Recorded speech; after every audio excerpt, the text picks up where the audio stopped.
Един час в интернет или един час в библиотеката? Ами аз в библиотека не съм ходила от много години, така че със сигурност в интернет. Нещо, в което мрежата е незаменима. Ами незаменима е в това колко много информация може да имаш за много кратко време. Какви са хората, които не могат да живеят без интернет? Предполагам, че това са хора, които имат някакви проблеми и те не се изразяват само в това да бъдат в интернет, да имат някакви други пристрастености, предполагам. Как ще обясните на човек, който е бил 20 години на самотен остров, какво е интернет? Ами най-лесно достъпната библиотека на света. Мястото, където може да получи всяка информация. www, ау или Give Me 5, как общувате? Ами повече си в мрежата общувам. И с телефон, но повече в мрежата. Телевизор или компютър бихте изхвърлили? Телевизора със сигурност.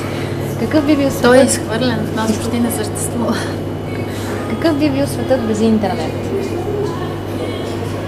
Ами интернет, както всяко изобретение, може да бъде нещо много позитивно и нещо много негативно, така че зависи за какви цели се използва.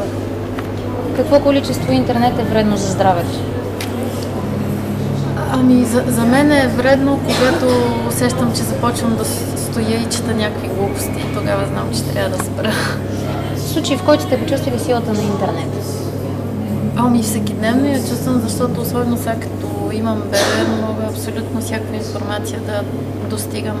Най-много различни гледни точки за най-кратко време намираш. Как интернет помага в отглеждането на малката Юлия?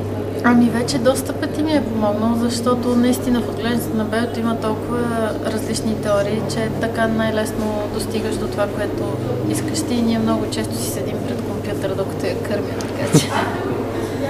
Кое е най-важното нещо, което сте научили от интернет?